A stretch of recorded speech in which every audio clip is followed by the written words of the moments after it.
can you say an introduction while there's something we're supposed to read? All right. Here we are. We are here at the Get in Bed with the Resistance event. And we are struggling with the tech, but we're going to have a lot of fun musicians to talk with and chat with. And we're going to play some music. And I am going to read a little prepared speech. So while I get that going, why don't you say hello, Yanni? Help me out here. Cover for me. Hello, everyone out in virtual land and all over the world. So happy you could join with us today. We are here celebrating being on Earth together right now in this moment. And we are also trying to fight for our freedom of speech, which is being compromised recently. So we've got some great guests for you guys today. We have John Herod and Tona Barkley. We have Arlo Barnett and Zoe Barrett. And we've got Jerry Catherine Howell and Nat Colton. And myself, Yanni Vozos, and Miss Carla Gover. Well, I can't find it. They have this is part of a movement created by a group of artists calling themselves Fall of Freedom. And it's just the idea that we show courage in the face of the recent normalization of uncivil behaviors, the recent erosion of our civil rights, of the rule of law, of due process, the recent censorship of words. For instance, I was just on a call yesterday with a bunch of grant-making organizations in Kentucky, and the number of words that they're not allowed to say in their grants for nonprofits anymore has been censored by the federal government. And we're not about that. So we're here for free speech, free music, free songs. And we know that the arts and being courageous as artists can help the rest of society, and we consider that part of our job as artists. Because we care about everybody. We want everybody to have a good life. We want across party lines. We want to work together. But we want to do so in an environment that respects the Constitution of the United States of America and respects the checks and balances and respects the precedents that we have for a just society and even improves upon them, not is regressive. So do you want to kick it off with a song, John? Sure, I'd love to play a song. I'm going to play you guys a song that I wrote. This is actually two songs that I wrote. It's a medley. The first song is called Canta Mi Gente, which in Spanish means sing my people. And that's such a beautiful, lovely way to come together, is to sing together. And it's really good medicine, as we have seen recently in our recent shows.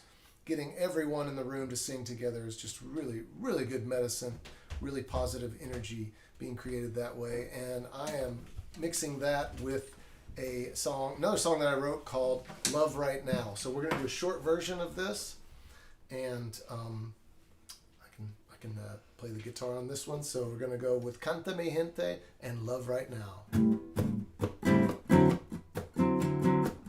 And for everyone who's out there in virtual land, you can feel free to sing along where you are. Ooh la la, canta mi gente. Ooh la la, canta mi gente. Well, I came from the moon and the stars above. One night they all danced together and made sweet, sweet love, oh yeah. And I live in the earth, the sky and the trees, oh yeah. And they all danced together and made everything we see. Ooh la la, canta mi gente. Ooh la la, canta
I see all the hate. Rich man, politician, they say we're bound to fade. No, but I'm not bound what they try to sell. No, I'm not bound into all the lying. Oh hell no. Love is the only thing you can sell me. Love right now is what we need to see. Love is the only thing that can change us. Love right now is what is gonna save us. Love right now is what is gonna save us. Love right now is what is gonna save us. Love right now is what is gonna save us. Love right now is what is gonna save the world. I know.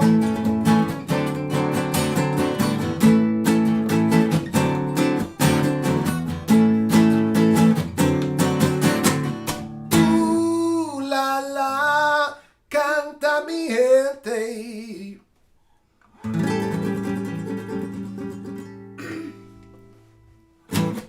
Thank you very much. All right. I'm starting to kind of come into my body a little bit. It just never fails. Love right now is coming into your body. Love right now is coming to my body. Thanks for joining us here in bed.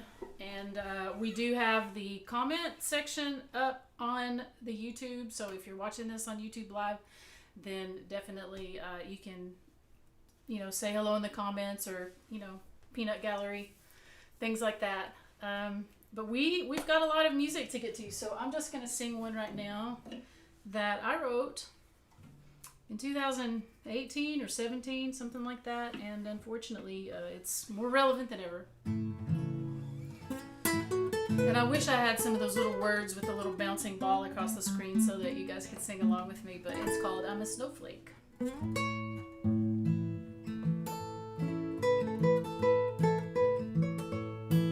I'm a snowflake, one of a kind. Ain't nobody else but me. I'm a snowflake, no two alike. I'm surrounded by diversity. Some people say we're gonna melt away. They don't know we're making plans. We're gonna organize, and when we open our eyes, we're gonna have ourselves an avalanche. Well, the GOP keeps telling me they're gonna make this country great, but a few of them have forgotten about the separation of church and state. Well, we learned about it back in elementary school. It's not a difficult thing to see that without it we would all be living inside somebody else's theocracy. I'm a snowflake, one of a kind. Ain't nobody else like me. I'm a snowflake, no two alike. I'm surrounded by diversity. Some people say we're gonna melt away. They don't know we're making plans. We're gonna organize, and when we open our eyes, we're gonna have ourselves an avalanche. Well, I've heard it said that the welfare state is the root of all evil today. Those lazy bums need to suck it up and get out and work for honest pay. But believing a thing doesn't make it true. We all know where the problem lies, when less than 1% owns more of the wealth than everybody else combined. Well, the president wants to sell our parks and eliminate the EPA. Roll those regulations back and let the corporations have their way. But billionaires need to eat and breathe just the same as everyone. And if the crops all rise and the oceans die, their money won't help them none. It's backwards, but you get the picture. I'm a snowflake, one of a kind. Ain't nobody else like me. I'm a snowflake, no two alike. I'm surrounded by diversity. Some people say they're gonna melt away. They don't know we're making plans. We're gonna organize, and when we open our eyes, we're gonna have ourselves an avalanche. Maybe so. Well, there's one more thing that I'd like to say, just to set the record straight. Religious freedom doesn't guarantee your right to discriminate. I can marry whoever I want, and I've got the right to choose. So keep your laws off my body and out of my bed, and I'll do the same for you. I'm a snowflake, one of a kind. Ain't nobody else like me. I'm a snowflake, no two alike. I'm surrounded by diversity. Some people say we're gonna melt away. They don't know we're making plans. We're gonna organize, and when we open our eyes, we're gonna have ourselves an avalanche. We're gonna organize, and when we open our eyes, we're gonna have ourselves an avalanche. All right. Getting warmed up now. So we have some people checking into the chat, sending some love. Appreciate that, guys. Thanks for being here with us. I think, this kind of falls into the category of this exact streaming software of I don't know what I'm doing, but I'm doing it anyway, which is kind of my whole philosophy in life. Like, let's just go ahead and go for it, It's the great thing about it is taking action. That's right. Taking imperfect action. You don't have to be perfect. You don't have to even be that great. It's just do something. Put your money where your mouth is and try to live your values. Mm-hmm. So we're doing it for democracy. That's what we're doing. Sending a positive message and standing up for our rights, and hopefully bringing lots of people together and inspiring others. Yeah. So now we are going to bring on. I don't even know who all's in that bed. There's a lot of people in the bed, but. A couple of musical comrades from here in Kentucky that I've worked with a long time, John Herod and Tona Barkley, and I've had a lot of discussions with John over the years about some of the things that we're talking about today, free speech and thought police and censorship, and really non-denominational, non-partisan talks about this kind of stuff. So maybe we can get John to talk about it a little bit. He's a historian as well as a musician and music scholar, so I always appreciate his take. I'm going to do my best to bring them on here. I believe they're all waiting over there in the bed. So we're going to add them in here. I'm going to scoot us out of the way till I figure out how to... So, can you hear me? I can hear you. You're a little bit quiet. Okay, I'm so quiet. We just happen to be having a party today. Oh, perfect. In the bed. So, why we have so many people here. Whoopee, everybody.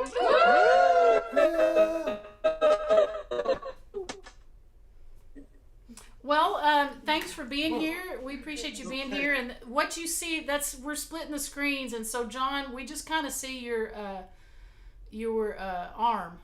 So if you can kind of scooch in and get cozy with those women there. Move to your right. There you go. There it is. Yes. So how do you want to start off? Maybe just start with a song, and then we'll maybe ask a question or two. Yes. We welcome Ashley Sissel into our bed and all these other people into our room that we don't have time to introduce. But here's a song I put together just for this occasion. All right. With ain't no king gonna hold this country down. There ain't no king gonna hold this country down. We fought it once before, we can fight it once again. Ain't no king gonna hold this country down. Been fighting for this freedom 400 years it took, and we ain't gonna give it away.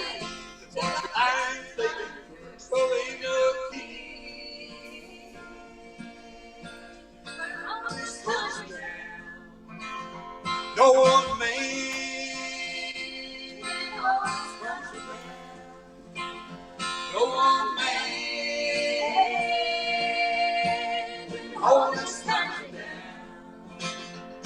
Now people have seen the light, and the tide has turned around. No one man can hold this country down.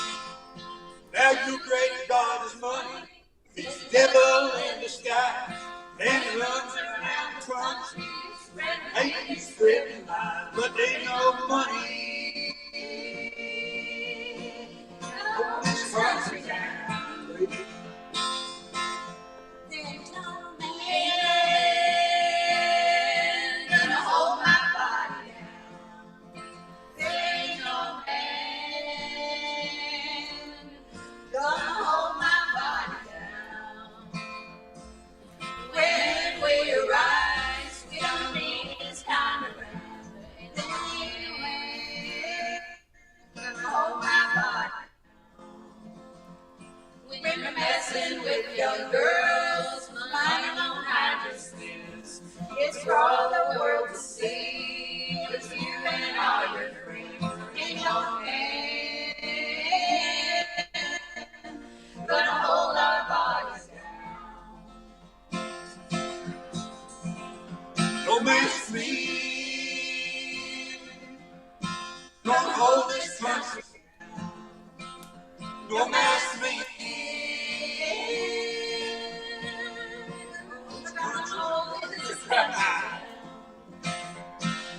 We're all the people who do the work we shirt. No man's me gonna hold this country down. Just replace us, let the chief do all the work, so don't have to pay us. Get down in the dirt, no machine gonna hold these people down.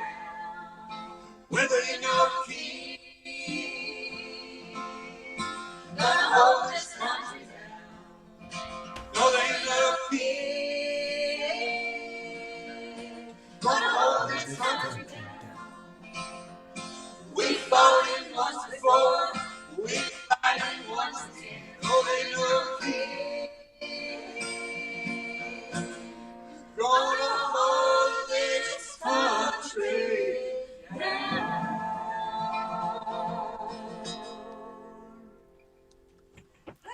Right. Yeah. Love it. Love that song, and I love the new version of it. And one question I thought I would lob y'all's way has to do with activism. You know, and I'm from the coal field, so I grew up with a certain measure of environmental activism and people, you know, picket lines with the mines, with unions, with environmental issues and abuses by the corporations. But I always appreciate the chance to speak with people who also have lived through activism that I didn't see in the 60s and 70s. And I'm curious, in your opinions, what you think is similar or different about activism today versus then. Whoa. Well, I'm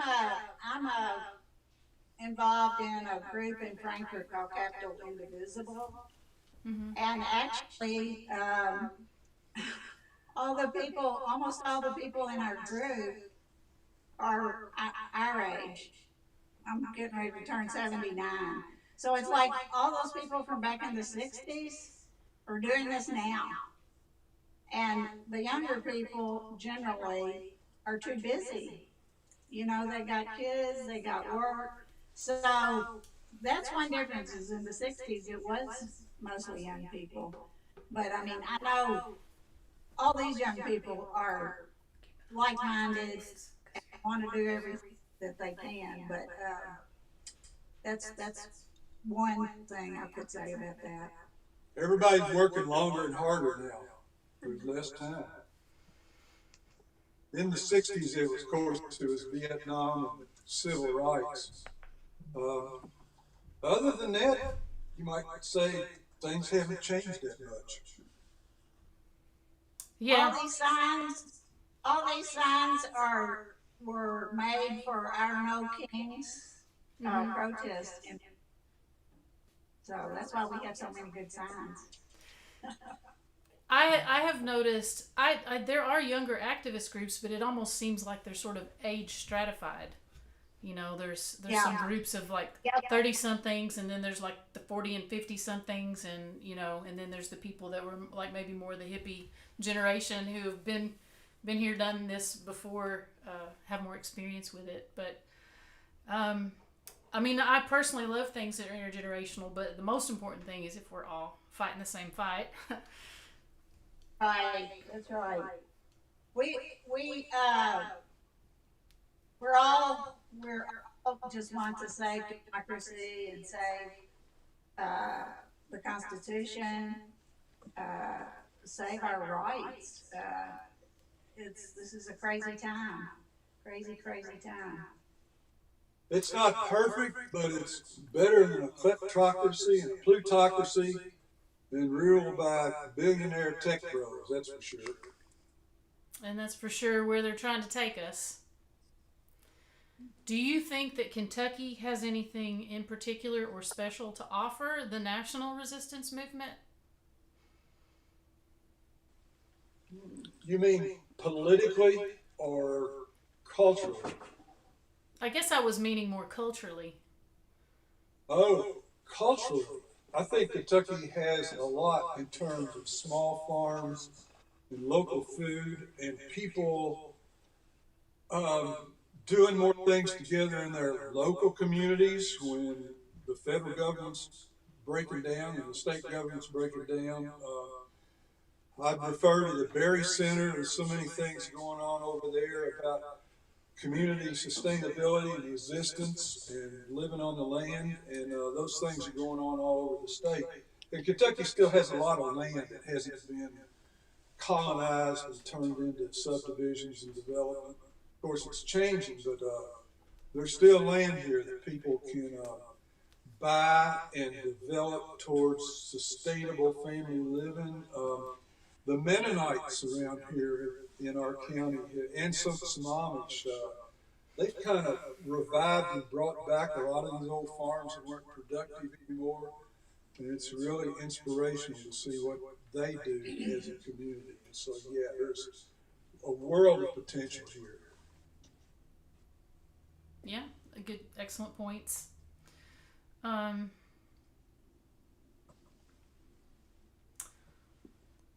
Well, let's see. Maybe we should do one more question. Do you have one more song? Or did you just have, you got another one? Okay.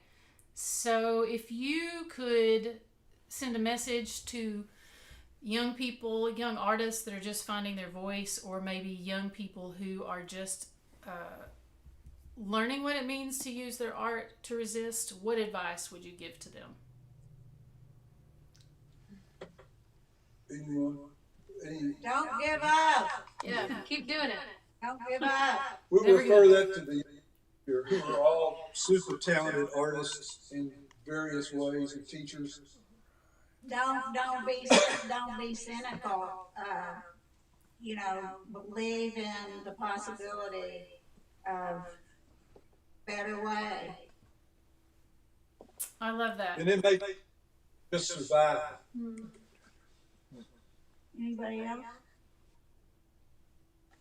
Yeah. I want girls' advice. Yeah, we don't have it figured out yet. Yeah, I love it, because if the powers that be, if whatever these forces of kleptocracy and oligarchy and theocracy that are active right now ever are able to cause us to believe that we can't make a difference, then they've already won. So, great advice. We appreciate so much you guys being here and getting in bed for freedom. Anytime.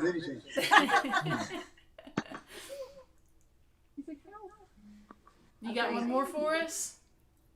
Yeah.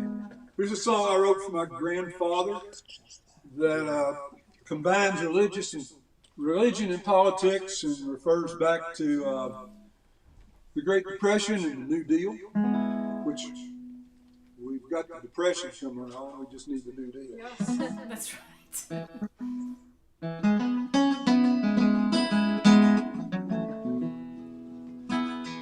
Jesus and Roosevelt on my granddaddy's wall. Looking down on the family meal and see it all. There were the poor man's friends, they knew just how he felt.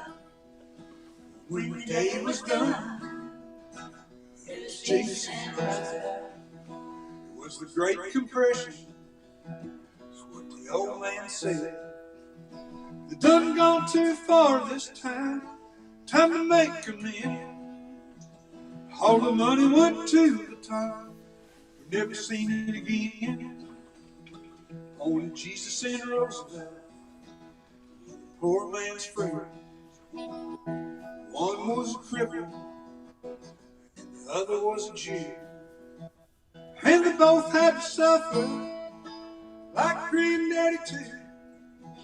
He could see the pain in their eyes, in the pictures on the wall. He never had to read the Bible, the picture said it all. Jesus and Roosevelt on my granddaddy's wall. Looking down on the family meal and see it all. They were the poor man's friends, they knew just how he felt.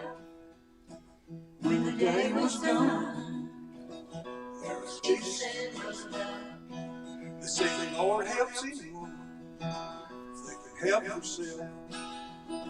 But there leaves a lot of people who could use some help. Who took heaven and earth to get us out of that hell.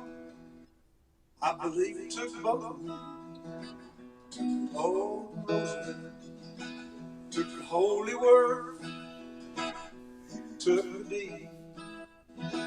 Took some men in Washington who could see the need. There was work to do, we could earn our bread. Lord, if we could only have such men again.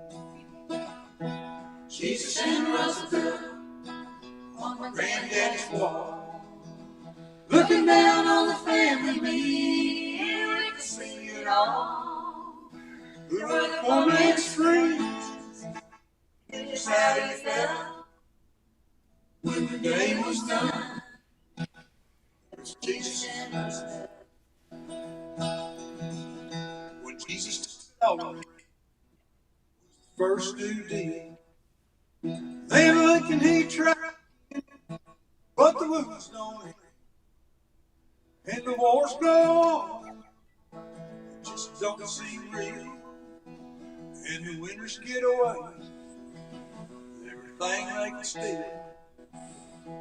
Jesus and Roosevelt on my granddaddy's wall.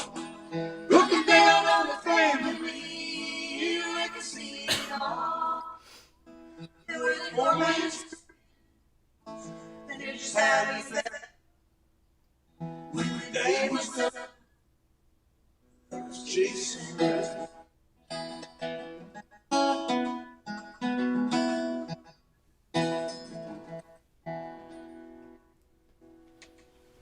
All right. I love that song. It's a great song. Yeah. Well, that was a perfect one to share. We just appreciate you being here so much and, joining in on this kind of harebrained idea, which is actually wasn't harebrained at all. When I saw they were putting out a call for artists, and I just want to say it was artists of color from different, communities of color. And I feel that there's a lot we can learn from organizers of color at this time because, they're often coming out of traditions of resistance and being marginalized, but then having to come together. Oh, we got some people joining the green room here. And so that's part of what motivated me. Like, yeah, I want to participate in this because this is some really good leadership and really good ideas. And so anyway, you guys have added so much to our afternoon. This makes my day. And John, this makes me revive my idea that I've been wanting to do for a while, to raise money for Cowan and do the Instructors of Cowan calendar where we all, take pictures with hold our instruments in front Like a Calendar. yeah, Nice. the calendar with like A calendar, he said. a calendar. Yeah. A calendar. All right, you guys. Well, I have a request, John. Can you post those lyrics to those songs? Perhaps you could put the lyrics in. If you go to Kentucky Carla, the YouTube channel, this video will be archived there afterwards, and you could post the lyrics in that chat. Yeah, on the YouTube chat. That would be really cool, man. I'll send them to you. I have to do that. Okay. Oh, Yeah. post Do them. that. Do that. Even better. Excellent. All right. Well, I hope you guys have a great party in the bed. Okay. Thanks for partying with us. Love you guys. Appreciate you. All right, so we're getting ready to bring in Zoe and Arlo. They're in the green room. They're muted. It looks like they're getting ready. Might be streaming that. I don't know. Move it over here. So I finally found a little bit more about the organization Fall of Freedom that I'm talking about, and it's kind of it's what they call a curtain speech, because they were envisioning, that some people would be doing theater shows, poetry readings, and this was our answer to do a bed-in like John and Yoko did for peace, but in this case for free speech. But I thought I would read their curtain speech. So tonight we gather not just for art but for purpose. Under the banner of Fall of Freedom, we stand together in creative resistance, because when free expression is under threat, art becomes our voice, our shield, and our sanctuary. This weekend, all across the United States, theaters, cinemas, galleries, museums, comedy clubs, bookstores, schools, campuses, and more cultural spaces are staging events that celebrate artistic expression. We live in a time when dissent is punished, truth is twisted, and silence can seem like the safest choice. Yet here you are, here these other artists are. You chose to show up, you choose to listen, to feel, to think, and to act. This is why we must resist. Because our freedoms to speak, to question, to create, to love, and to live without fear are not privileges. They are rights, earned, defended, and carried forward by all of us. When we forget them, they fade. When we remember them, they rise again. So I ask this of you, keep freedom alive. Whether you are an artist, librarian, technologist, or a truck driver, a nurse or a banker, a teacher, a student, or a parent, you have a role in this. Every person who speaks honestly, creates bravely, or simply refuses to look away is part of this movement. No act of courage is too small, because art, truth, and our stories matter. You must ask the questions that fear cannot answer. You must tell the stories that power cannot erase. You must imagine the futures that oppression cannot destroy. And as you leave tonight, carry that spirit outward as you leave our stream. When we act together, our words cannot be silenced. When we stand together, freedom stands taller. Thank you for standing with us, with art, with freedom, and with each other. Thank you. All right, so we ready to bring in the Zoe and Arlo, you guys? I hope you're ready. Now let's see. I think I push. Need the spectacles again. There we go. Oops. Hi. Hey. Hey. Thank you all for Looking showing good. up. You got your Pueblo Likewise. Unido sign. Yeah, el pueblo unido jamás será vencido. And on the other side, is immigrants make America great.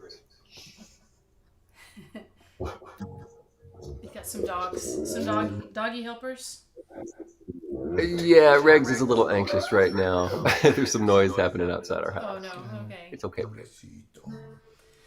Well, we just got a really nice comment from John and Tona. I don't know if they're still listening, but it says, from Ms. May, says, such an important and inspiring online initiative. Thank you and power to you. From my vantage point in Canada, y'all are an antidote to the sheer madness of the cult of Trump that I mostly see. So, All right. yes. Yes. That is what we're trying to be, the antidote. Bringing the antidote, the medicine, the remedy. Well, I know I drag. So for those of you watching that you might not know, this is my oldest child, Zoe, and her husband, Arlo, and I drag them into lots of artistic experiences. But I think they generally fall on the side of freedom as we do. So thanks for being here. Do you guys have a song that you want to sing? Yeah, absolutely. Happy to be here. And I thought a relevant song to sing might be Working Class Hero by John Lennon. Nice. Especially because we're invoking John and Yoko right now. So, yeah. Perfect. All right. Here we go.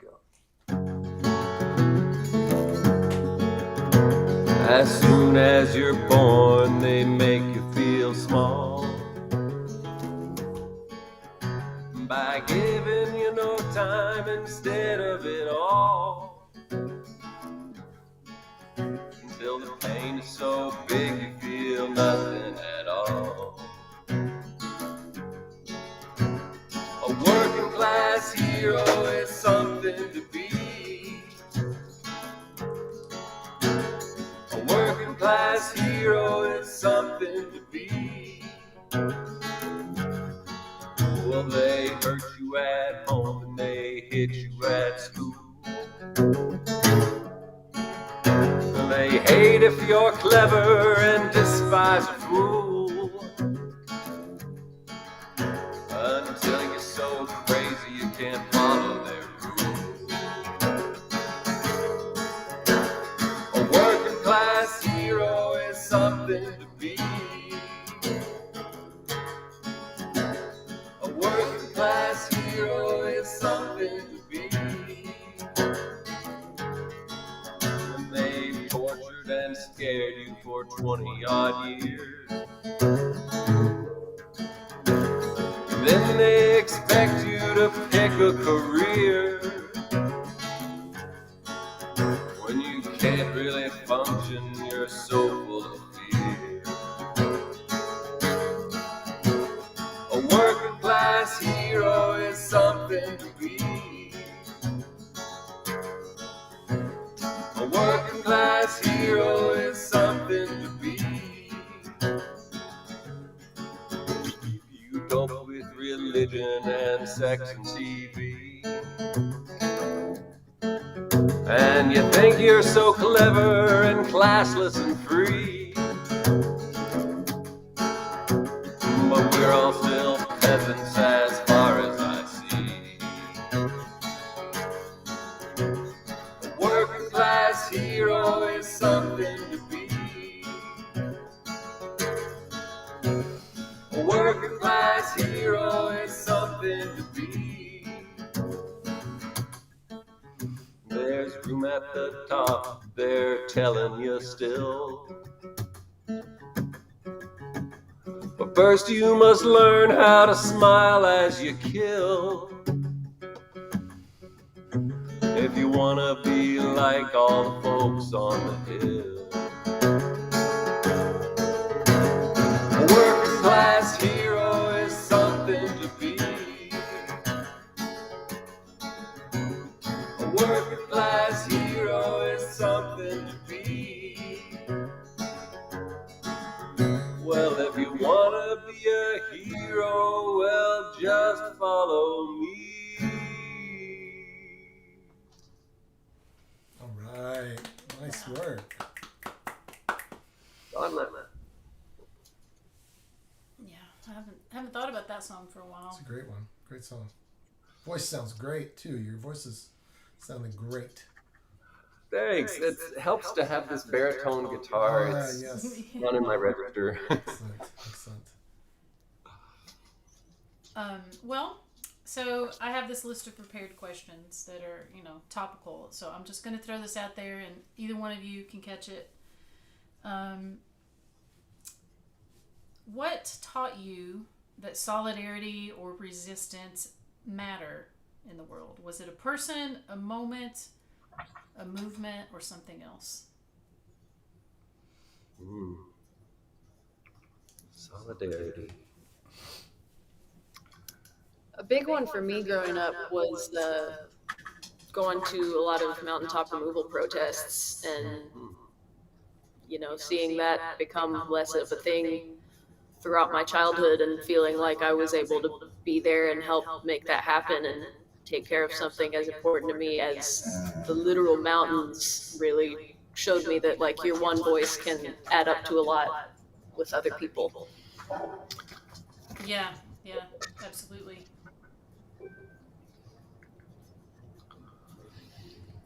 That's It a great makes me think of great example. I just remember going to those I Love Mountains protests in Frankfurt, and seeing Wendell Berry speak there, uh, and yeah, the same thing that Zoe said. Just being in a crowd of people who were all standing up for environmental uh, justice was really inspiring, and helped it helped us all, I think, feel like we had some agency and that it wasn't hopeless, that we had a voice and it could be used in some constructive way.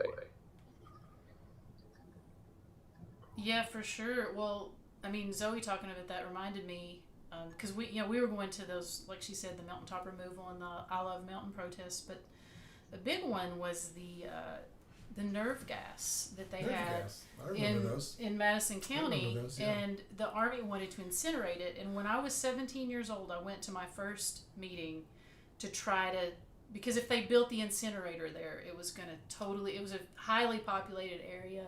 It was horrible. And then later, Zoe's dad and I played what felt like 100 benefits and rallies and marches for the nerve gas "Don't Build the Incinerator Here" movement, and they finally they agreed not to. And it was from the time I was 17 to the time I was in my 30s with 2 children. And I know you guys, I remember pulling you in the little red wagon, and you guys had your little baby signs, and we're pulling you on the nerve gas because we lived right next door to it, and it would have really especially affected us. So echoing what you said, I think what's surprising to me is I feel like since I can remember, I've been engaged in environmental resistance and stuff to do with nature, but right now the shocking thing is, like, I feel like it's reproductive rights, LGBTQ rights, women's rights, just immigrant rights. Like, it's every side right now. It's like a full assault on so many rights and civil liberties and rule of law. And I feel like, sometimes we're fighting all the battles at once. And so, I don't know. We just have to do one thing at a time and do something that we can do. Hang on just a second. Yeah.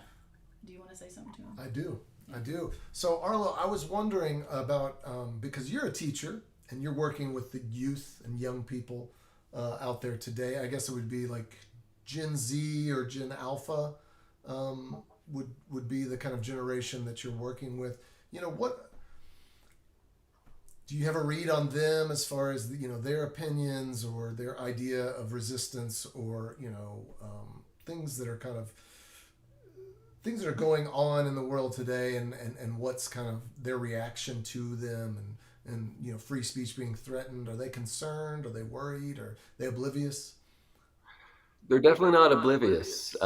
They talk about it quite a bit, and I think it's easy to feel powerless in a way, especially when you're young and you can't vote. You don't have these civil, like these tools of agency yet, but that's something that we talk about, really, is that they are still able to make change, um, and just by talking about it and being aware and not turning a blind eye itself is helpful. And yeah, they're very motivated. We had a conversation last week about the need to transition toward green sources of energy. Uh, Solar power. We just had like an extravaganza, basically, of saying this is what needs to happen, and uh, they're very inspiring because they are paying attention, and yeah, I think we all just need to be reminded that uh, we do have power uh, in what we do and say, and it's not hopeless, even if it can feel that way.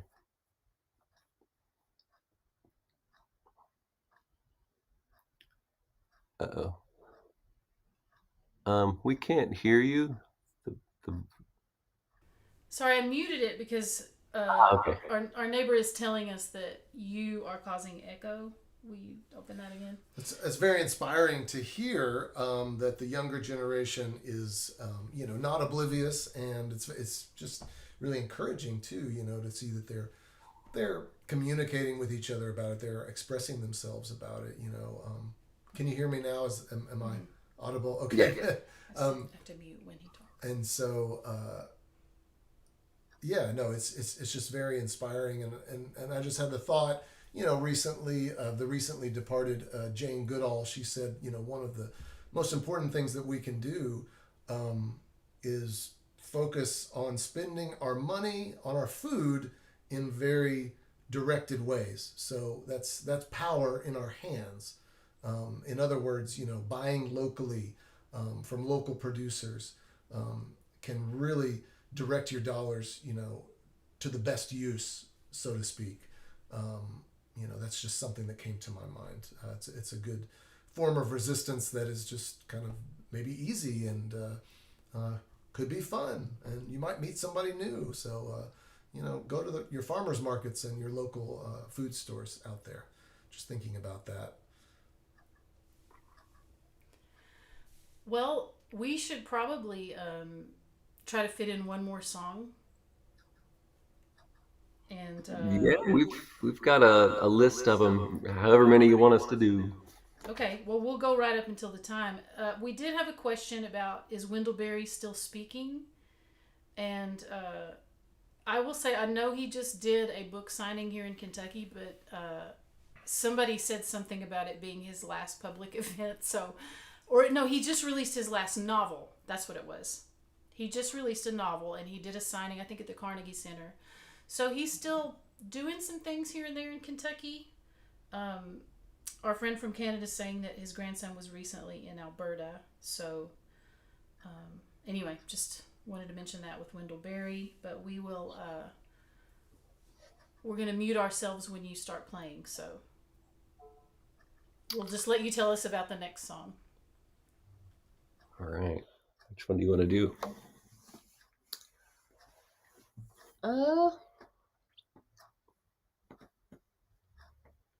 Do the cuckoo.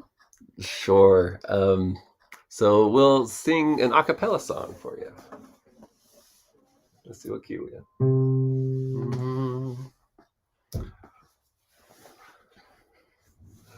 Oh, the cuckoo, she's a pretty bird. She sings as she flies. She brings us glad tidings and she tells us no lies. She sucks all the pretty flowers to make her voice clear, and she never sings cuckoo till the spring of the year. Oh, walkin' and a talkin' and a wanderin' go I, a waitin' for sweet Bessie, she'll come by and by. I'll meet her in the mornin', for she's all my delight. I could walk and talk by her from mornin' till night. Our meetings a pleasure, our partings a grief. But a false-hearted lover is worse than a thief. A thief will but rob you and take all you have, while a false-hearted lover will lead you to the grave. The grave will consume you and turn you to dust. There ain't one gal in 20 that a poor man can trust. They'll hug you and kiss you and call you their own, while perhaps some other darling is waiting at home. Oh, all you young fellers, take warning from me. Don't place your affections on a green growing tree. The leaves they will wither, the roots they will die, and if I am forsaken, I'll know not for why. If I am forsaken, I'll not be forsworn. She's surely mistaken if she thinks that I'll mourn. I'll get myself up in some higher degree, and I'll walk as light by her as she does by me. Oh, the cuckoo, she's a pretty bird. She sings as she flies. She brings us glad tidings and she tells us no lies. She sucks all the pretty flowers to make her voice clear, and she never sings cuckoo till the spring of the year.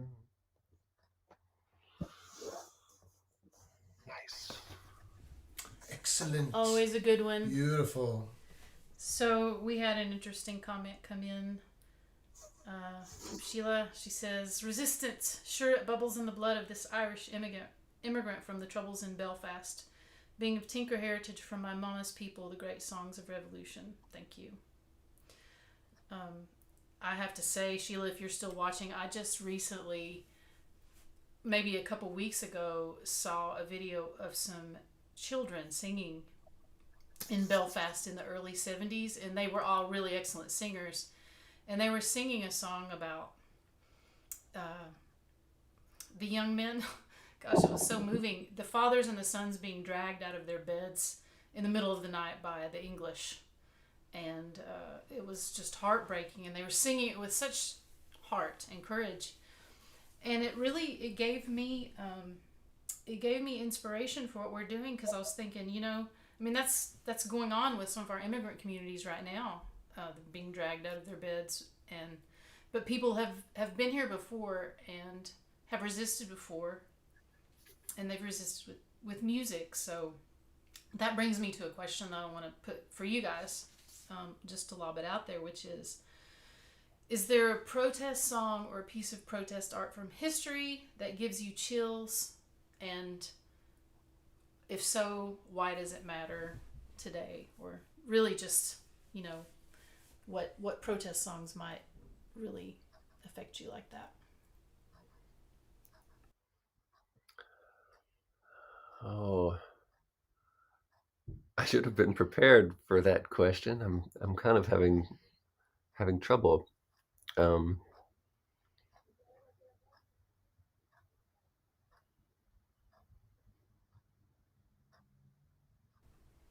Yeah, sorry. I thought, it'll be fun to have spontaneous questions, but maybe I should have. Plus, I wasn't sure which ones we would ask to which people, so. What was that? The Woodstock documentary I watched a lot, and the Country Joe song. 1, 2, 3. What are we fighting for? Yeah, that was war oriented. I love Woodstock, and having parents who were of that generation, and Dad even went there. He was there for a minute, but the people he was with, they were like, "Nah, we got to get out of here." It's a little too much. Oh, Sheila points out the song I was referencing is called "The Men Behind the Wire." So thanks for that, because now I can look it up again. I was trying to look it up and I couldn't remember what it was called. So it was so powerful. I think definitely one thing that comes to mind for me as far as protest songs isn't necessarily any specific songs relating to any one protest. It's just how any song is a protest song if you are singing it to keep your heart full and, to help other people and lift other people up. Mm. It's not necessarily about the content of a song, because it's just about what you're doing there, Great point.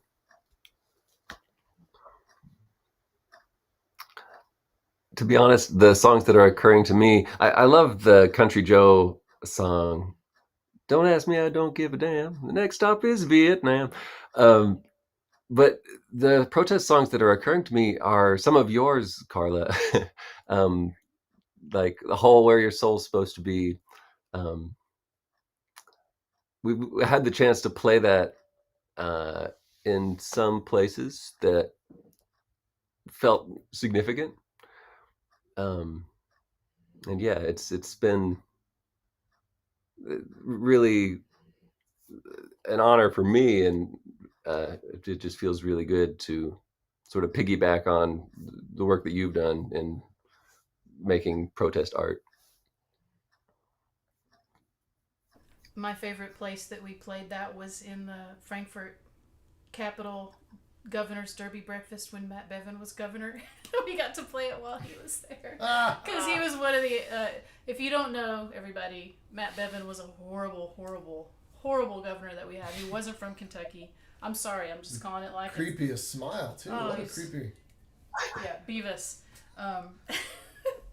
So yeah, but thanks. It's great to be able to work with the next generation that I feel like we have such a continuity of purpose on Earth here. We have one of our commenters saying that Rage Against the Machine, Killing in the Name. Oh, it's great one. Oh yeah, great one. Great example. And like Zoe, to echo what Zoe was saying, many of Rage Against the Machine's songs were protest songs, whether they wrote them as that or not. They were just that was the message. I mean, when you have a band name of Rage Against the Machine, it's like that seems like every note, every sound you're making is protest, it's activism. So, but I really appreciated that, Zoe. It was really, really poignant, really, really good to point out that whenever you are joining together, coming together, singing together, in resistance or just in that message of we're going to fight for our rights, the songs, maybe aren't important. The energy behind them, the unity behind them is the important thing. I really like that. Thank you for pointing that out. We have Sheila weighing in again. She is also in her bed in New South Wales, Nice. which is what we wanted. We wanted to, bed solidarity. She says the Irish song Kevin Barry. I don't know if anybody has better protest songs than the Irish, honestly. Yeah, they really do.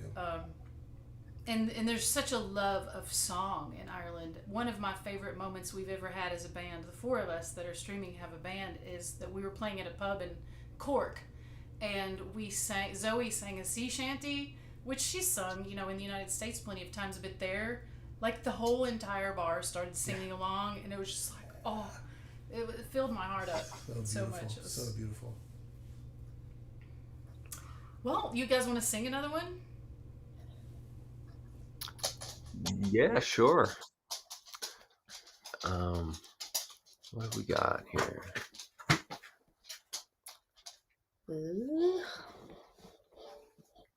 Could do Hairs on the Mountain. Sure. Oh yeah, get the banjo out.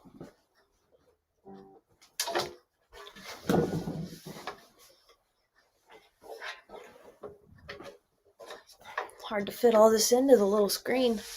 You guys look fabulous. Sound fabulous.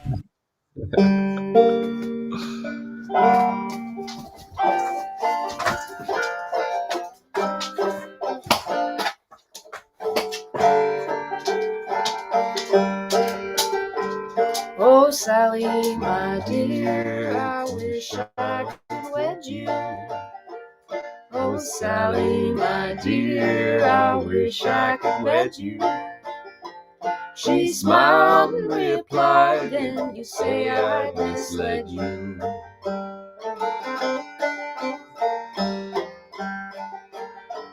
Oh, Sally, my dear, it's you I'd be kissing. Oh, Sally, my dear, it's you I'd be kissing. She smiled and replied, you don't know what you're missing.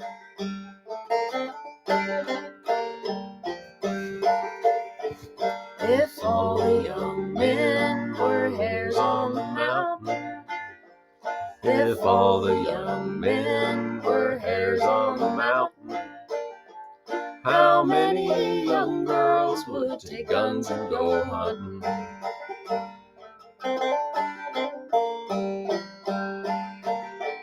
If all the young men sang like blackbirds and thrushes, if all the young men sang like blackbirds and thrushes, how many young girls would go beat in the bushes?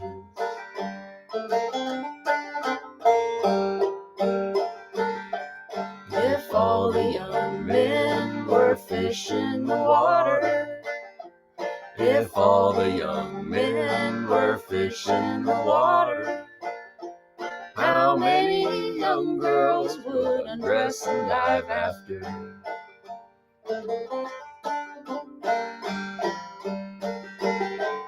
But the young men are given to frisking and fooling. But the young men are given to frisking and fooling. So I'll leave them alone and attend to my schooling.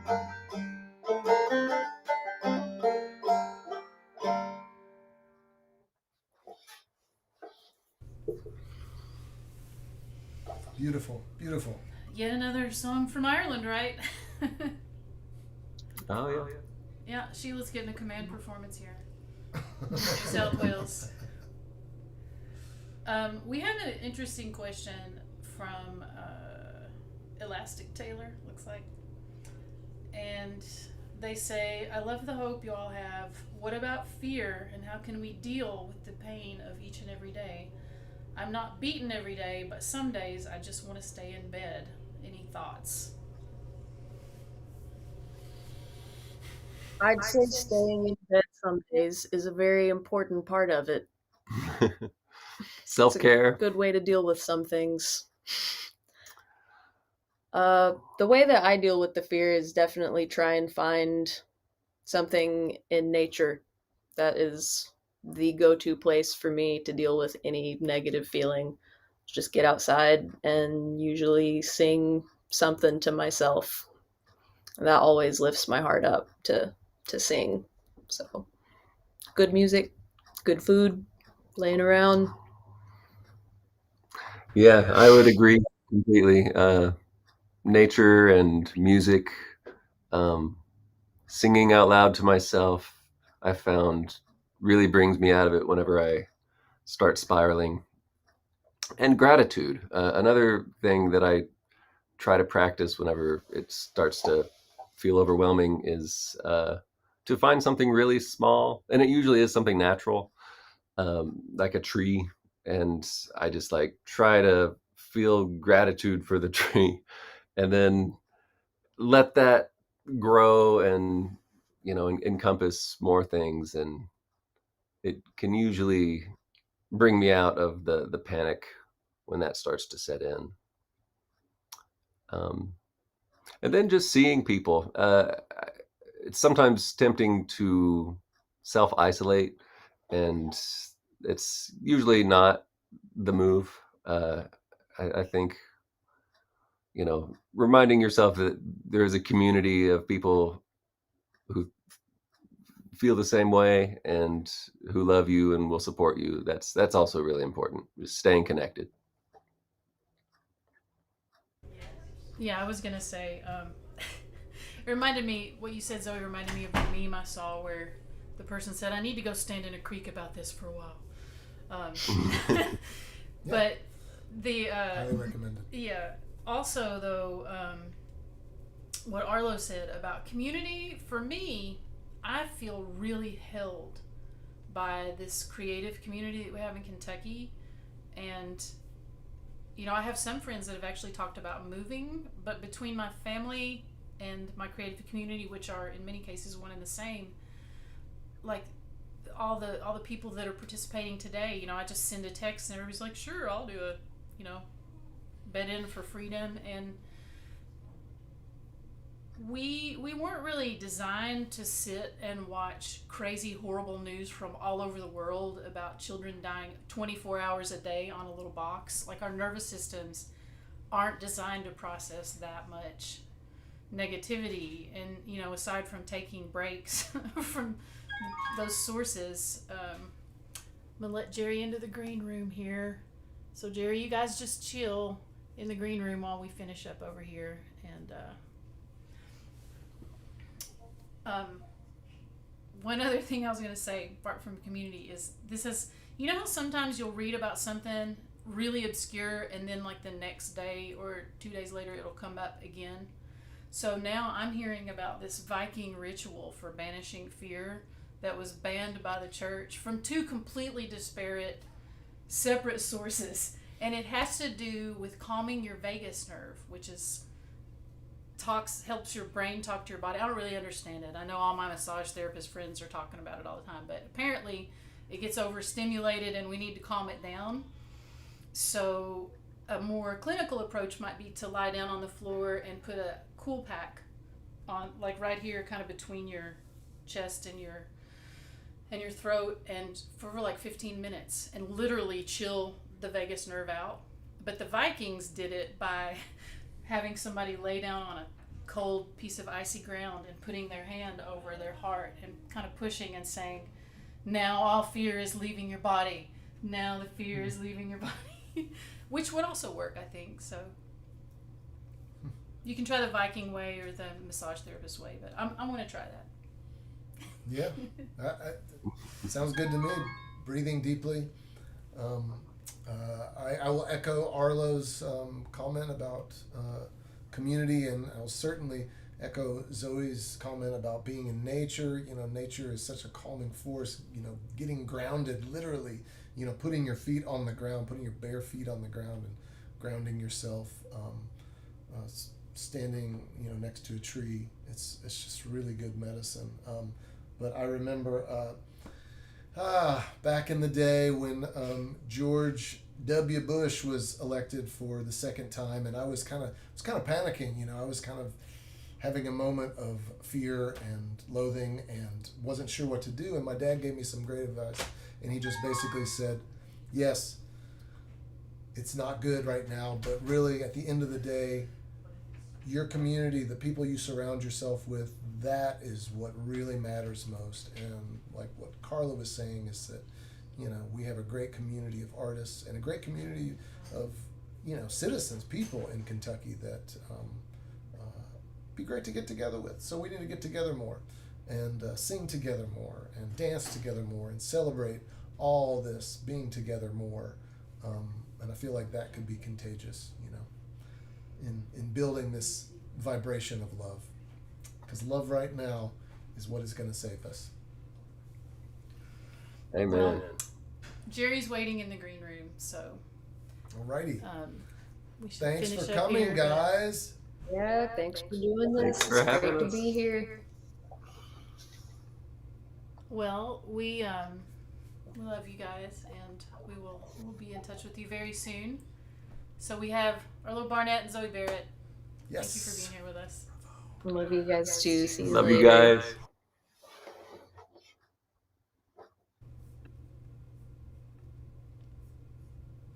There she is. Yay! So we are having to do a thing where we ride the mute. So just like we're going to have to leave a little pause between talking. So when we're talking, we'll ask you a question or say something, and then I'll mute, because otherwise you'll be crazy echoey. So welcome, Jerry Catherine. Are you alone, or do you have someone with you? I have Nat, and we're trying to figure out how to get my camera horizontal, but we might just have to do this vertically. I think it's going to be okay because of the way we're doing the split screen. I think Okay, it's going to sweet. look okay. I think it's going to look okay.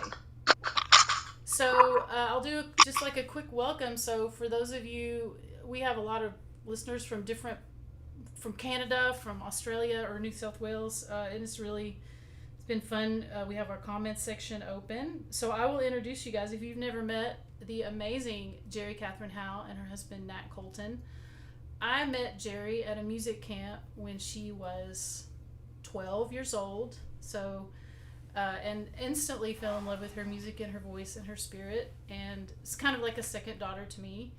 We we've made a lot of music together over the years, and she does a lot of amazing projects, activism with her music and art, and we're so excited to have her to make some music and to have some cool discussions. So it's been really great so far. It started off with John Herod shirtless in the bed with 5 women, so it's been lit so far. We can't top that.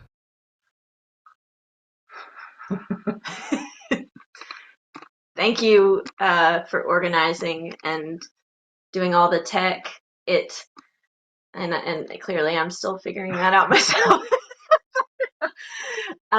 It's just a joy to be with you, and it's a joy to, I know it takes a lot of labor to figure out how to flood the internet with this positive energy and music and resistance, and I don't take that for granted. Thank you, Carla and Yanni, for organizing this and for inviting us. I'm excited to be part of it. Yeah, well, do you want to we could kick off with a little discussion question and then segue into some music? And we've had a lot of questions from our engaged audience as well, so we'll keep an eye out for that. What did I want to ask you? So we've been talking a lot about different aspects of activism over the years. John and Tona talked some about what their experience was like in the 60s and 70s and what it's like today. So one thing I was curious to ask you guys is, have you ever been told, because I know you're somebody who is pretty outspoken and you're not afraid to say the controversial or difficult things in your art and in your work, and so have you ever been told to stay quiet, stick to music, or stay in your lane? And if so, how did you respond?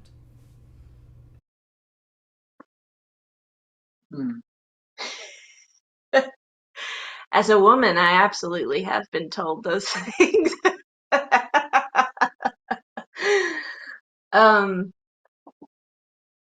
My earliest memory, or one of my earliest memories, is when I was a preteen. It's maybe 14 or 15 years old. And an older gentleman introduced me on stage and said, a girl that looks this good you're only going to hear on the cover of Playboy or on CMT and cooking cornbread in the kitchen or something. It was just and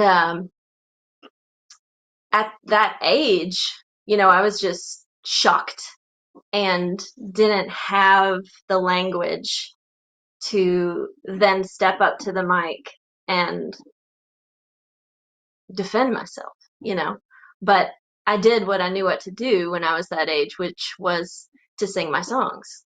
And but that was a formative experience for me and has given me strength and perspective moving forward as an artist, playing in different contexts where that might come up again, where I might be targeted for my gender or what I might say on the microphone.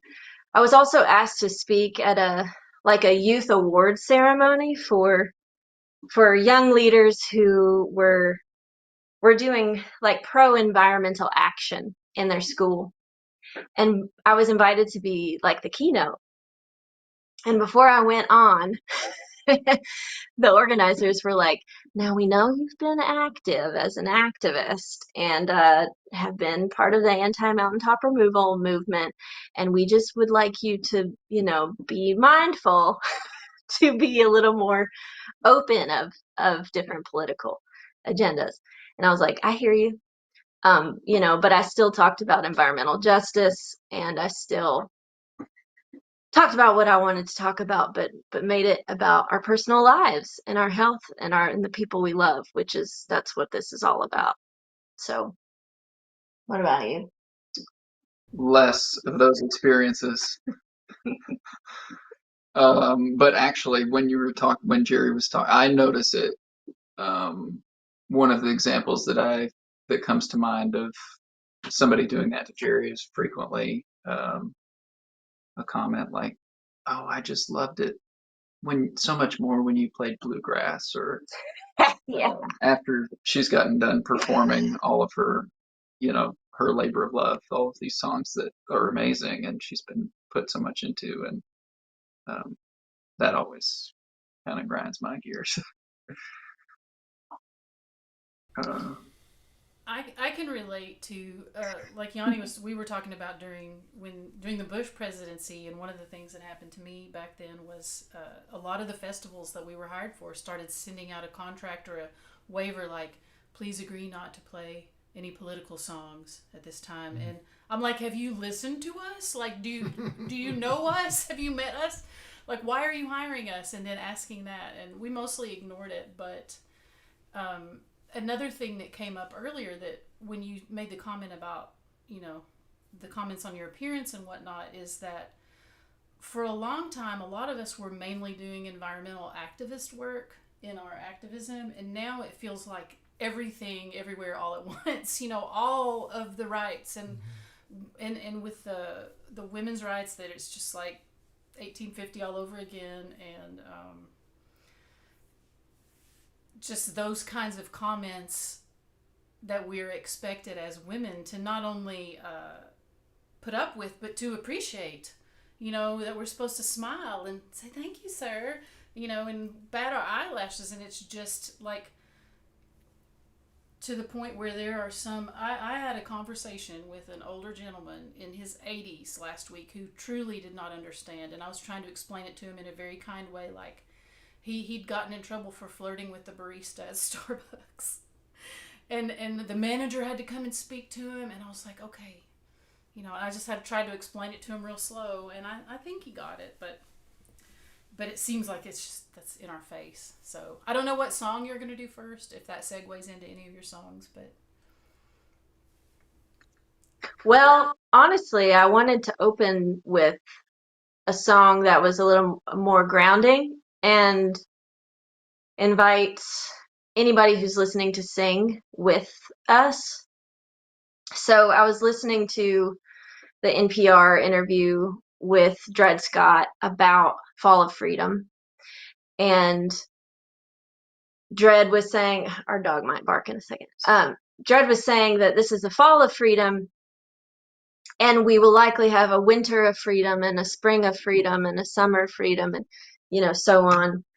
And it is a reminder that we are in this for the long haul, for a long time, and that this work of resistance takes resilience and care and figuring out how to take care of each other within it. And I loved, Carla, how you were saying, we made this, or you made this kind of fun, and like, get in bed with us, and it has a sense of pleasure and joy and playfulness. And I think that that's so important to keep in this work. And also something that I think I bring to liberation and this movement for collective liberation is the power of singing with people. And I know Carla and Yanni, both of you also have that gift. And I want to share this song that came to me after the fall equinox. And it's all about,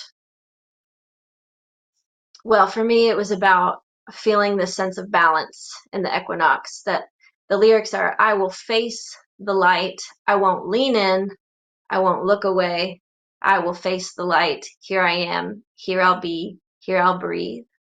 And then a very similar structure for I will face the dark. And we're going to go through these seasons together of facing the light and the dark through the equinoxes and the solstices. And particularly right now, our attention is so important to face what is going on in this country, but to not lean in so much where we get lost or unable to continue, and to not look away so that we are ignoring it, but to face it. So here's this song. hop in at home singing with us, please. Ready? Mm-hmm. I will face the light. I won't lean in or look away. I will face the light. Here I am. Here I'll be. Here I'll breathe. And I will face the dark. I won't lean in or look away. I will face the dark. Here I am. Here I'll be. Here I'll stay. I will face the light. I won't lean in or look away. I will face the light. Here I am. Here I'll be. Here I'll breathe. And I will face the dark. I won't lean in or look away. I will face the dark. Here I am. Here I'll be. Here I'll stay. I will face the light. I won't lean in or look away. I will face the light. Here I am. Here I'll be. Here I'll breathe. And I will face the dark. I won't lean in or look away. I will face the dark. Here I am. Here I'll be. Here I'll stay.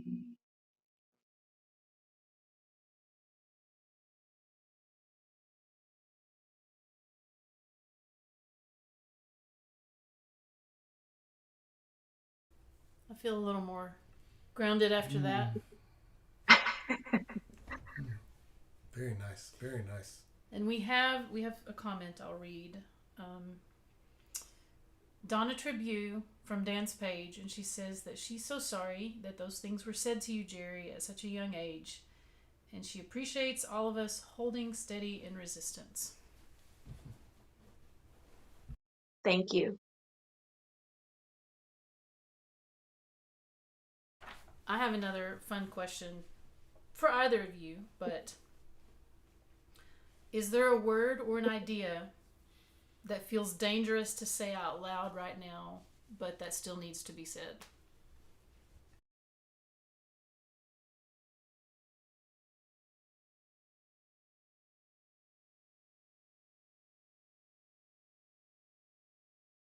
Equity. Collective liberation. Genocide. Free Palestine. Trans lives matter. Immigrants belong. Climate. Climate change.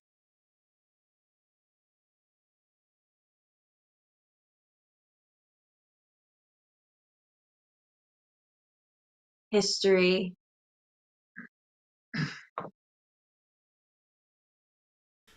Consensual reality.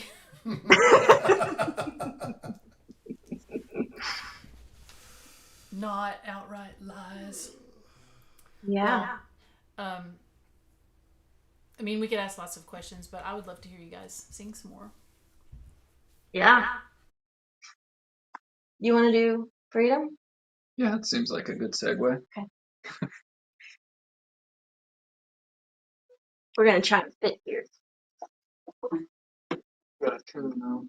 Oh, okay. What key were you in?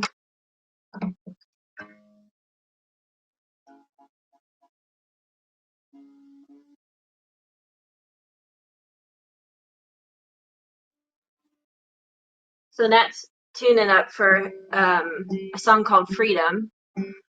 I think it's called Freedom. And the chorus is from an African American spiritual. It was a post-emancipation song. Titled "Oh Freedom." Yeah, right? I don't remember the history entirely, but it's actually a song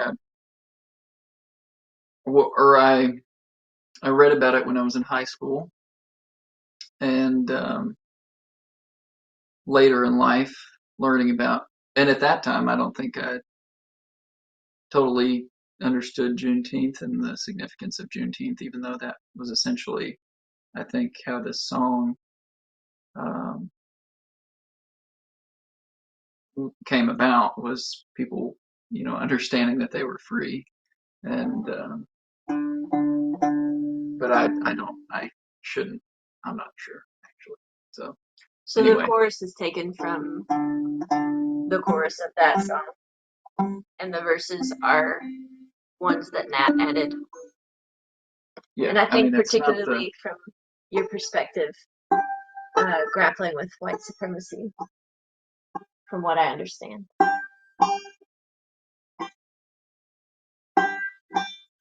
it is not the same melody. It has the words freedom in it. Oh, freedom.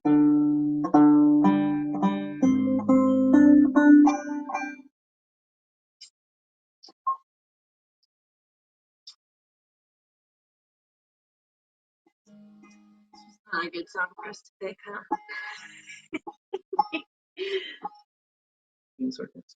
No, I meant timing wise. One of our listeners added, a dangerous word that needs to still be said is the disabled are able. Yeah.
Dancing on to my Lord, set me free.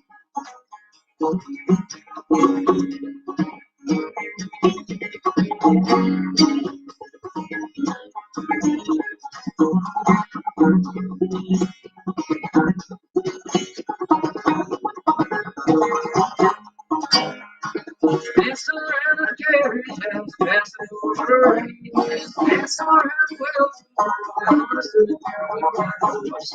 lean back for certainty on backward. Out of the weather, take years of freedom. From my weary heart, as I'm looking out my place beneath the sky, and I sing on. Lord, the stars set me free.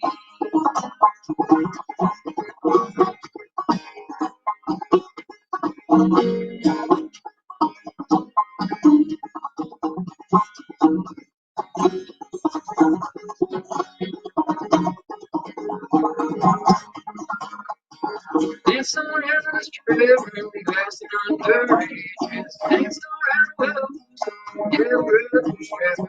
Set free, that song, stole from the master stone. Don't know where always waiting for you. Love freedom from as I pour out the words, I always want to say,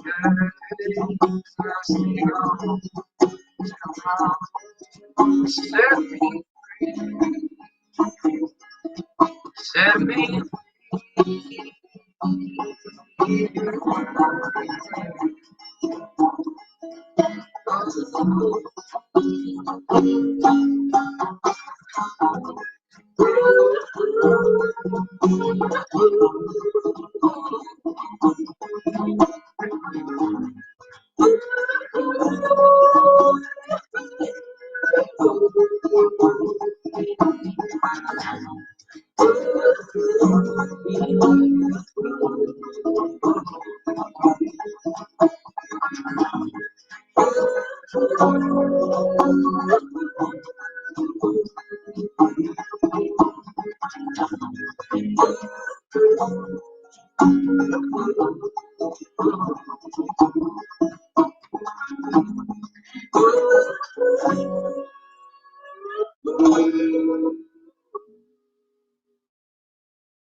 All right. All right. Wow. That was funky. That was funky. Groovy. Powerful. It was clipping a little bit in the audio. Are you guys just you just have your phone and you're just playing into the phone? Yeah. Is that the deal? Is yeah. I don't know what the difference is. I haven't asked everybody about their setup. So guys, this isn't like a massively professional shall we say operation. We didn't do sound checks with everybody. We didn't check the sound with everybody first, so but we're here. We're doing something. We're taking imperfect action. We're taking up digital space. Did you write that? Uh-huh. Nice. Yeah, so I think you know, in a very basic sense, the song is me processing my privilege in a world that is made for and by people that look like me, and was working at a HBCU at the time, and you know, when earlier Carla had that prompt about, or the question about being put into boxes, and I think often part of the reason it's hard for me to answer that question is because often I don't even know when I'm being put in a box. I think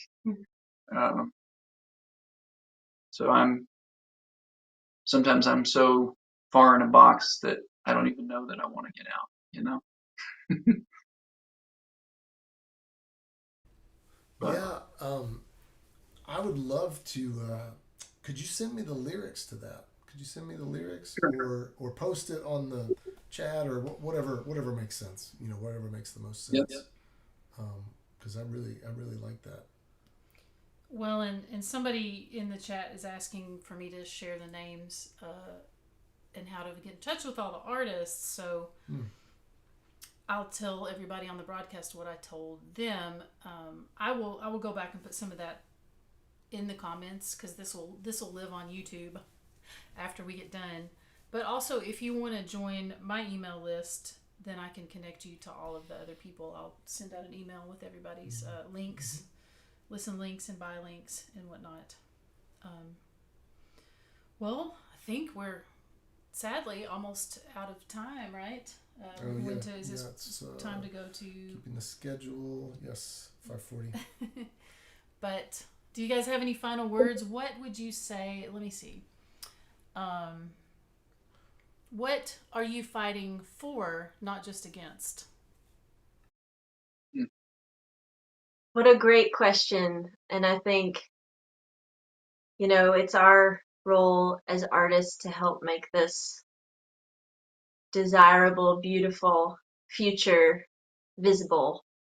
and we need our imagination. And I'm fighting for a world where no one has to go to bed thinking that they might die and for being bombed, or mental health issues for not feeling accepted by their gender, or whatever that might be, whatever form of violence, whether it's direct or slow, indirect.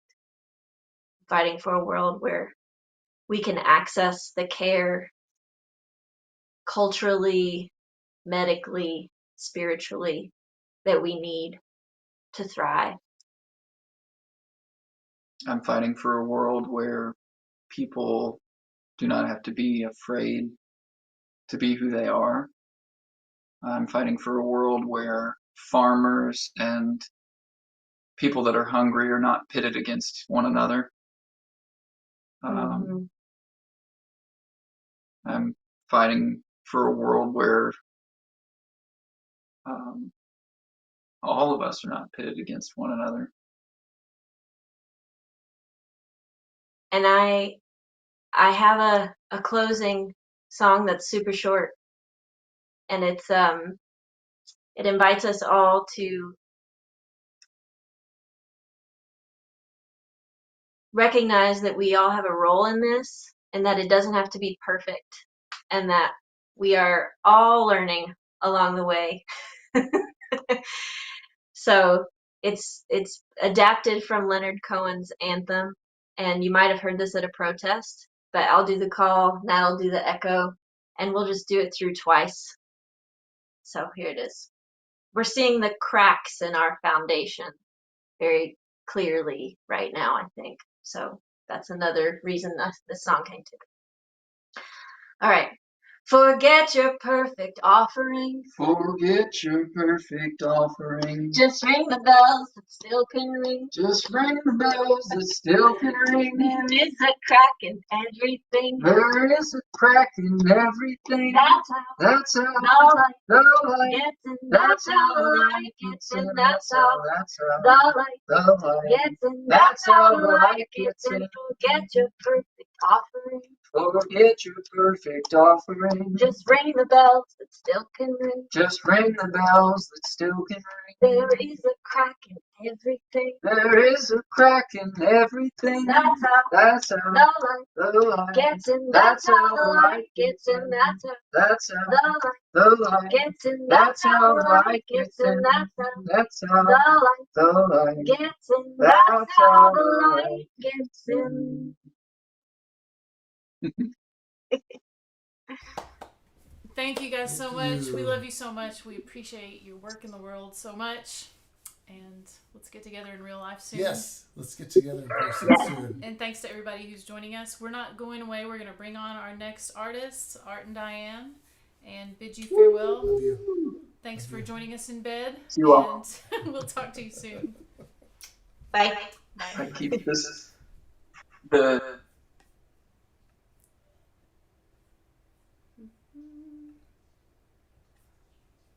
We love you so much. We appreciate you work in the world so much.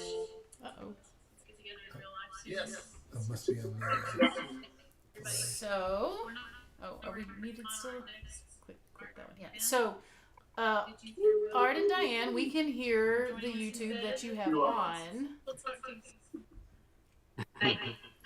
There.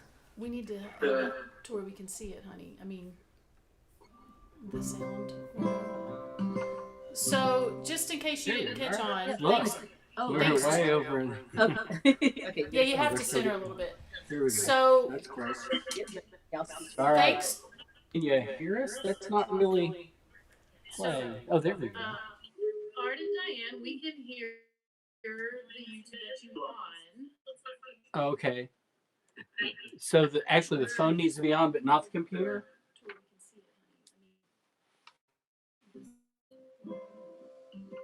So, just in case you didn't catch on, thanks. We're way over in. There's you have to center a little bit. So, All right. thanks. It's not really playing. Oh, there we go. We have an enormous delay. That's because this is on. Okay. So actually, the phone needs to be on. We're gonna have to switch this so we can. Hang on, just a second.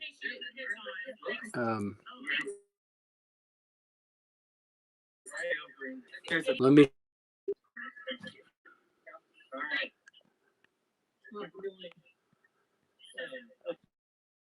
We have an enormous delay. Okay. So actually, the phone needs to be on. I don't know. We're gonna have to switch this so we can. Hang on, just a second. Okay. Sorry about the technical delays there. Let's see. Can you hear us? We can't. But we can't hear them now. So okay. What we're gonna have to do is. Can y'all say something? The sound is up. Okay. It's on now, but there is still a big delay.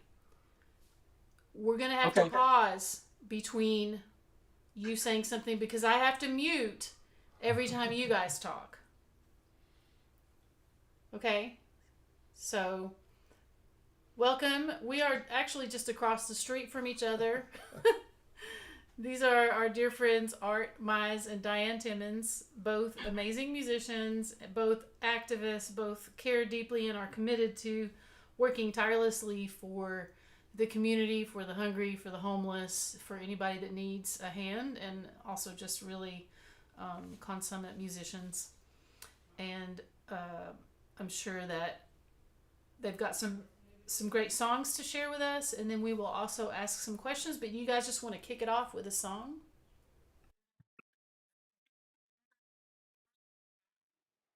Yeah. We got to thinking that we can get in the screen. Yeah, without whacking each other's instruments. There we go. That's a little better. Can you lean in? It'll. In front of me. Okay, there you go. I'll just fit. There you go. Okay. We got to think about what would be indicative of a place. Everybody needs a place. We've got a problem where we're trying to say some people belong here and some people don't. And we want to promote a sense of inclusion, a sense of welcoming, a sense of safe space. Can you scoot towards the middle? Yeah, I don't still want to block y'all. Don't block me. Okay. There we go. And we thought of this song.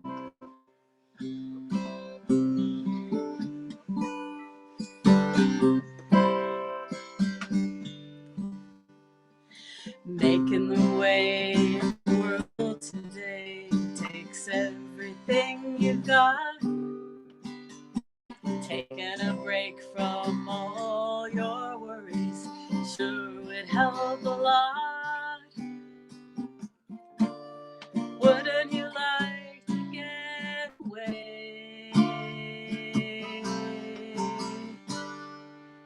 Sometimes you wanna go where everybody knows your name,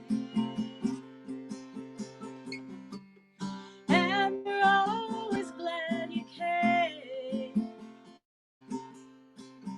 You wanna go where people know troubles are all the same. You wanna know where everybody knows your name.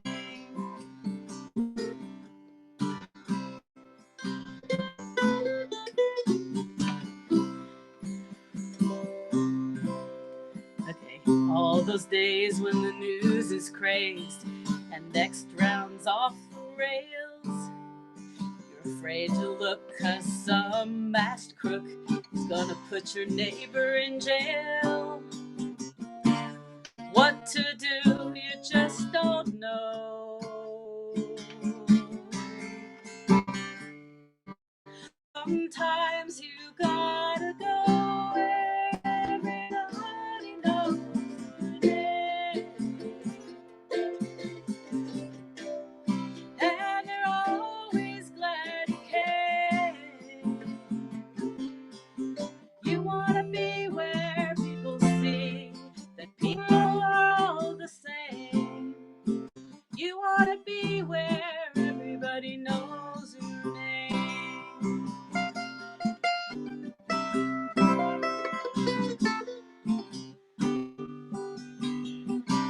one in town that can't be found doesn't have a roof with a view. You think you're safe, but is embraced by the fascists next to you. But what to do, you just don't know. So just get up and go where everybody knows the name. And they're always glad. You wanna go where people know that people are all the same. You wanna go where everybody knows.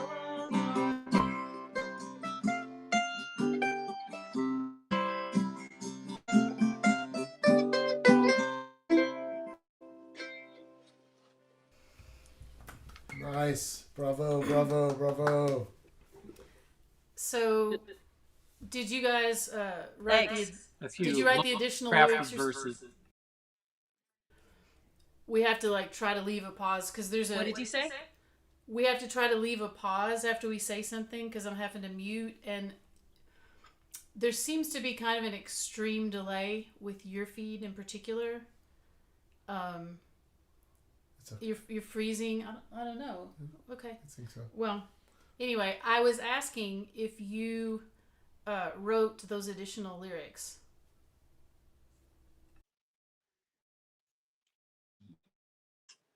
Yes.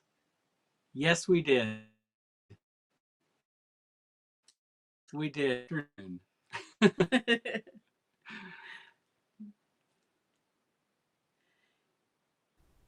Did you get it yet? Yeah, it's freezing. You guys, like your images are freezing, and when you move, it kind of looks like robots. So I'm wondering if you're on the computer, if you could move to the phone, or if you're on the phone. I should. If you just want to dial in from that link on the other thing, I think that'll make a more pleasant experience for the rest of our time together.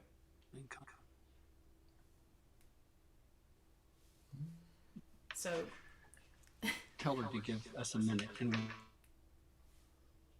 we'll tile in. You want to X them out? Or? I don't know if I can.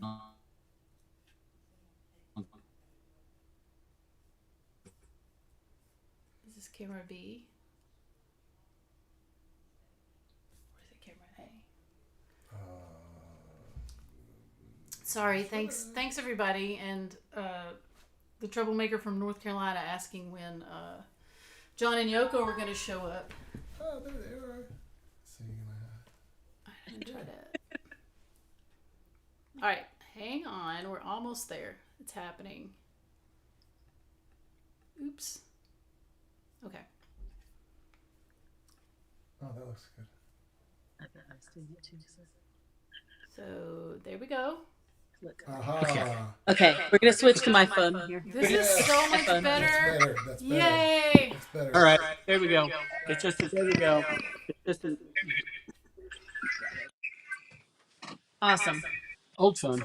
Now we still have to mute when we're talking, but now I will ask you a question, and I'll say I like the additional lyrics, and plus it's that familiar melody. And what I was saying earlier is that Saikon joined us from North Carolina, and he's asking when John and Yoko were going to show up. So Art and Diana they're as close as you're going to get today, Sai. So, but you know, it's close enough. It's really good. So one thing that has come up a lot lately, and I'll pose this as a question to you guys. I met with a photographer from Ireland yesterday, and he's traveling through Eastern Kentucky making photos, and he's concerned about the political situation and what he should talk about and what he shouldn't talk about. And we kind of ventured into that conversation about art.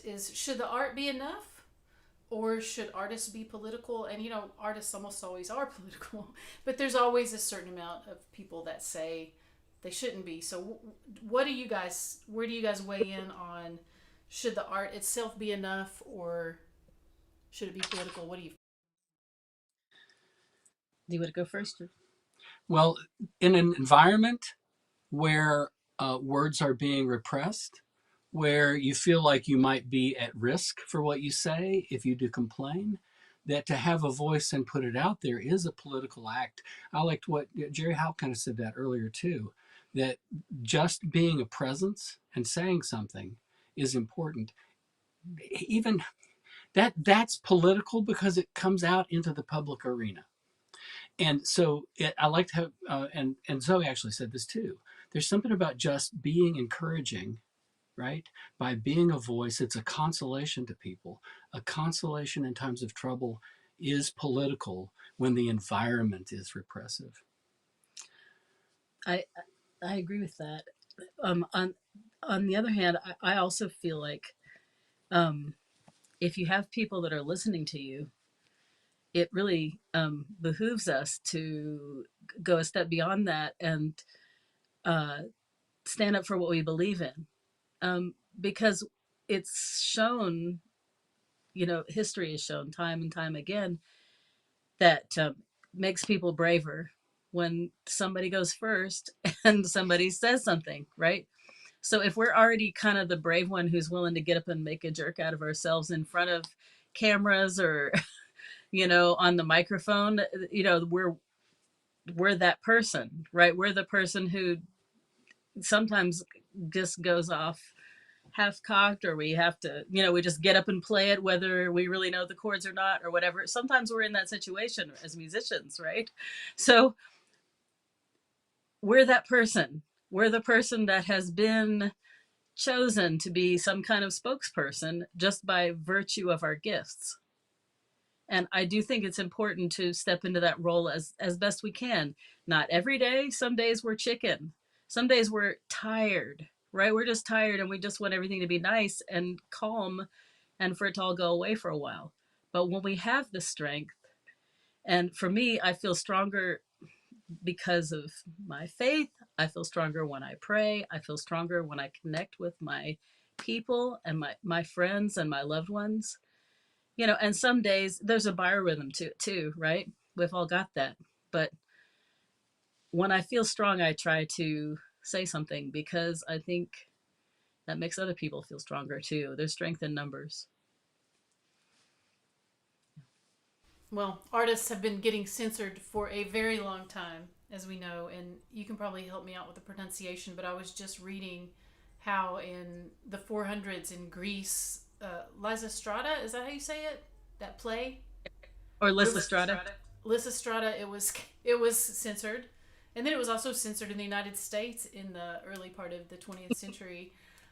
So that's success as an artist. If you've been 1600 years worth of censorship, you must be, words must be powerful, art must be powerful, right? If it's gonna piss people off that much, so to speak. Yeah. I actually saw that play when I was in Greece. It was entirely in Greek, so I didn't understand any of it. It was all Greek to me. Hey, but that was in 1993, and one of the actors came out afterwards and was making this political statement at the time, and like standing ovation from the crowd. 20,000 people gave a standing ovation. I can't remember, but it was relative to the political situation in Greece at that moment.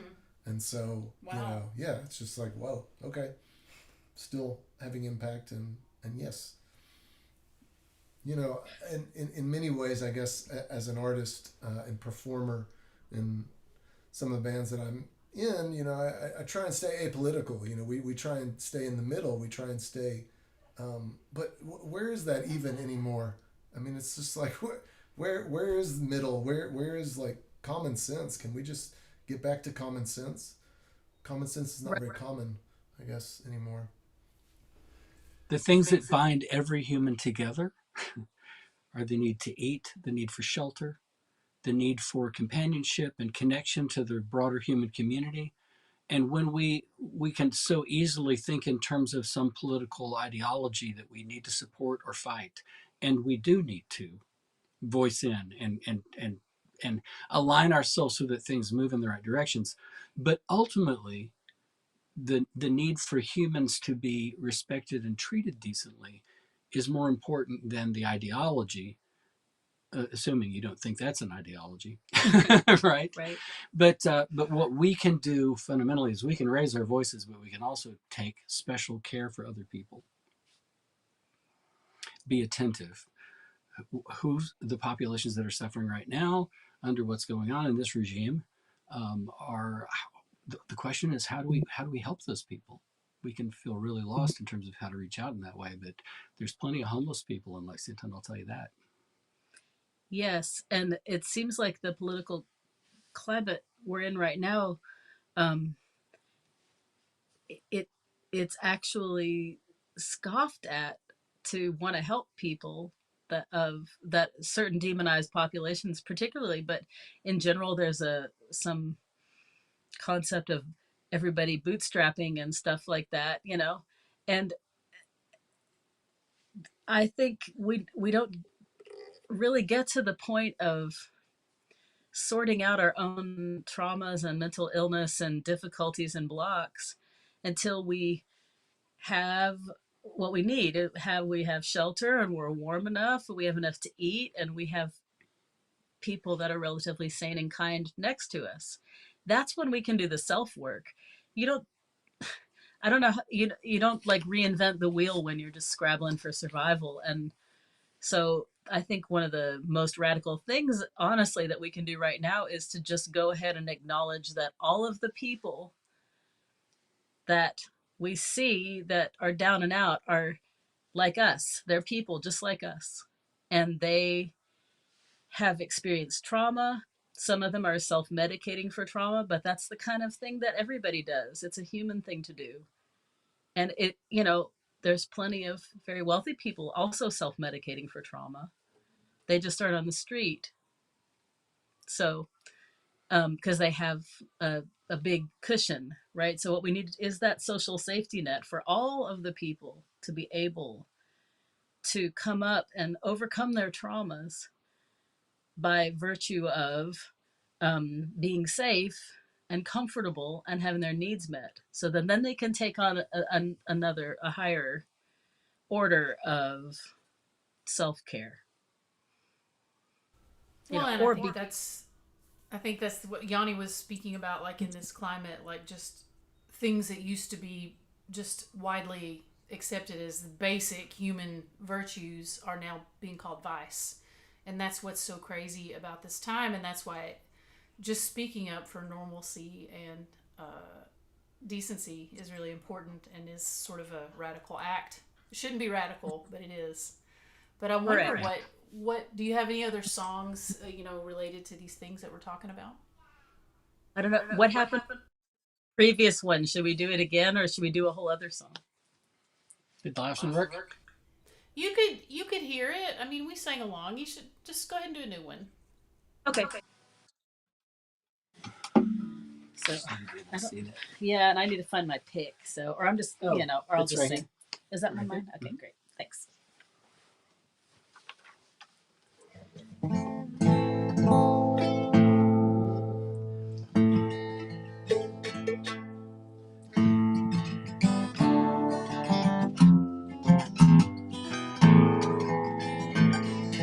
Turn around and go back down, back the way you came. Can't you see that flash of fire 10 times brighter than the day? And behold, a mighty city broken in the dust again. Oh God, the pride of man broken in the dust again. Turn around and go back down, back the way you came. Babylon is laid to waste, Egypt's buried in her shame. The mighty men are beaten down, the kings have fallen in the way. Oh God, the pride of man broken in the dust again.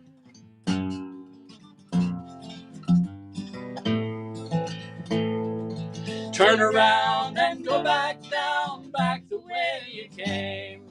Terror is on every side, though the leaders are dismayed. Those who put their faith in fire, then fire their faith shall be repaid. Oh God, the pride of man broken in the dust again.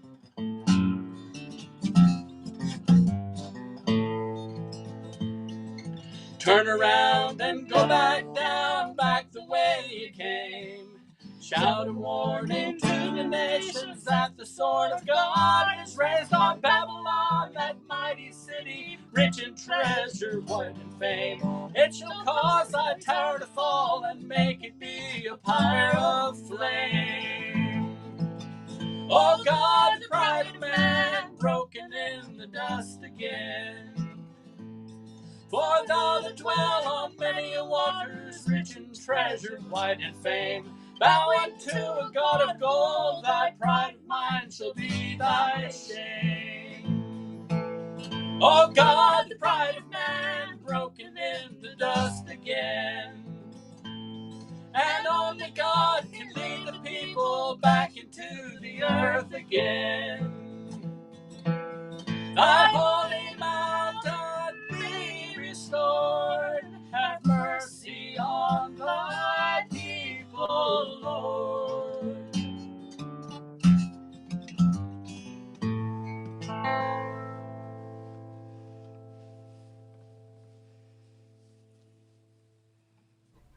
Well, that one's very emotional. Yeah. I thought of a question that I wanted to ask you guys in relation to. Well, I mean, it doesn't have to be about your art and your music, but it's bonus points if it is. Can you think of an example of a time when you chose courage over comfort or ease or safety?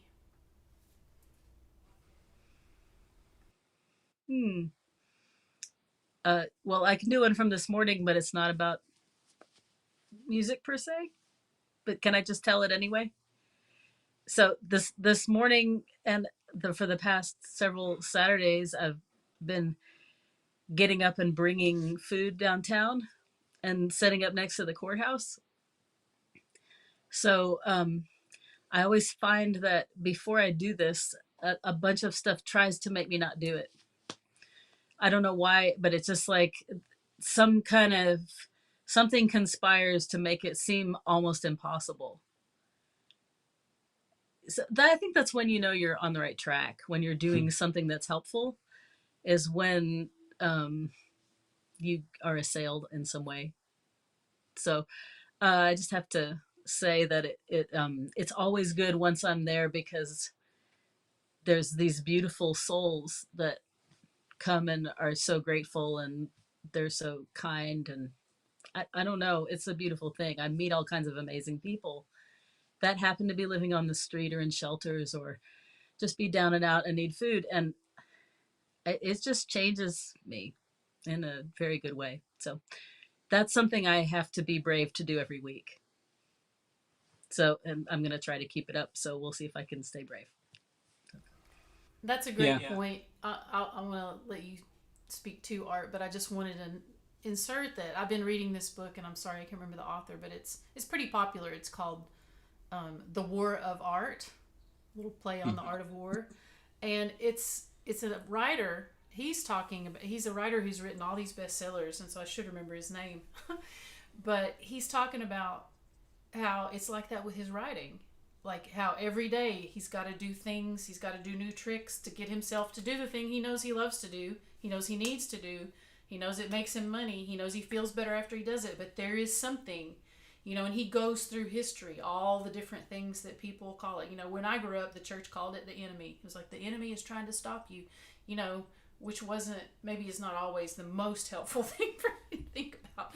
But there is something, and you can look at it through a lot of different lenses. But it is so true, and it can be just even as simple as the things that we do for our own personal joy. Like every time I do certain kinds of movement or dancing, I'm like, why do I not do this every day? I feel so good. What is it?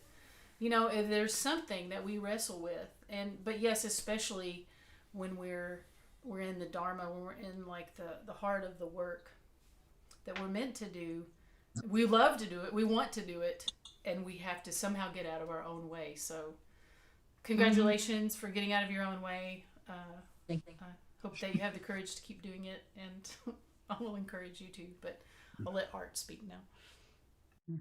Oh, it's interesting when I think about that question because in my own sensibility, courage has often in the past, in terms of a message to be said or given or something to say, has been combined with too much pride and maybe not necessarily wisdom that's gone behind kind of youthful selfish assertion.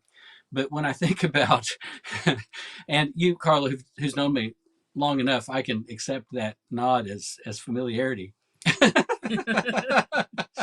But uh, uh, really, when I lived downtown, I lived on North Broadway for quite a few years, and I wanted to live down there because I wanted a richer sense of real community. You know, you can be in a suburb and everybody's kind of the same economic status of you, often the same, racial background, although Lexington's more mixed now than it was 25 years ago in terms of integrated neighborhoods, but it depends on which neighborhood you're in.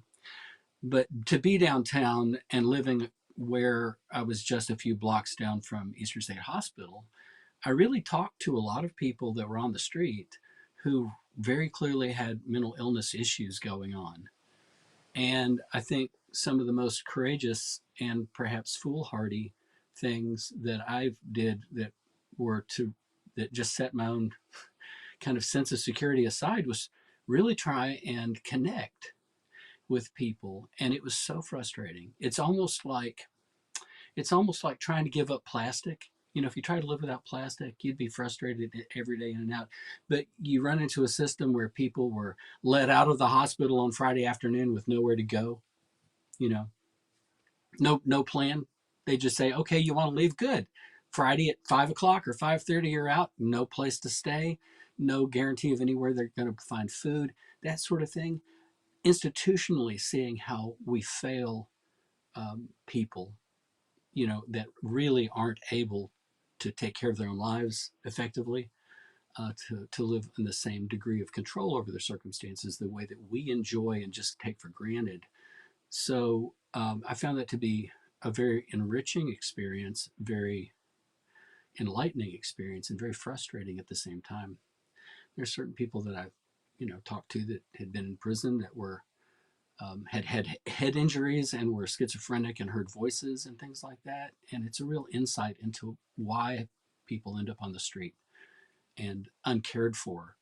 And, every effort that the city makes to try and put them somewhere where no one sees them, right, so that they don't bother downtown businesses and things like that is just a dark look into some of our society's principles that are really shameful. Principles or lack thereof. Lack thereof, thank you. Yeah. But I think Pride of Man, the song that we sang, speaks to me in terms of those things. We need to go back another direction from the direction we're going, towards the care of people and attentiveness to the people that get left behind in our society.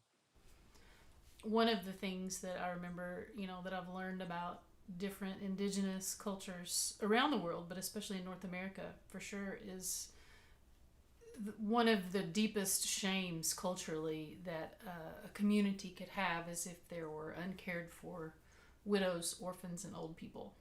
Like, it was the mark of shame on the wealthiest people in the village who had the most resources. And we're at the diametrical opposite of that. So I know we need to wrap up soon, but I'm grateful that you guys are sharing your perspective of caring for other people, and I know you both to be very brave and courageous in your art and in your lives. And we've had visitors joining from different countries, and who are their main perception of Kentucky might be MAGA, might be a very xenophobic, racist, homophobic, whatever their perception is. And so I'm grateful to be here in Kentucky, but speaking to people who identify as Christians who also are not MAGA, who are not xenophobic, racist, homophobic, who are in fact attempting to live out Christian ideals. And I think it's important to point that out, that there are people like that in Kentucky, and for our listeners in Canada or New Zealand or wherever in the world they are. And I just wondered if you guys might have one more song to close us out with. Let's just do some whistling. Blow. Oh, yeah. Can we pull that off? I don't know. Okay, let's try it. This is something we picked up recently from Riley Puckett, a song from about 1940. I'll do a solo. Oh, okay. Okay. All right, that'd be great. All right, we got to think. This is impromptu, and so we'll try and scatter our way through it. It's called "Whistle and Blow Your Blues Away." Here's how to make things okay. Whistle and blow your blues away. You'll swing along Through the day, whistle and blow your blues away. You're bound to lose your troubles, every care. They're only bubbles, so give them some air. Come on and whitewash the gray. Whistle and blow your blues away. Do it there. That made me laugh.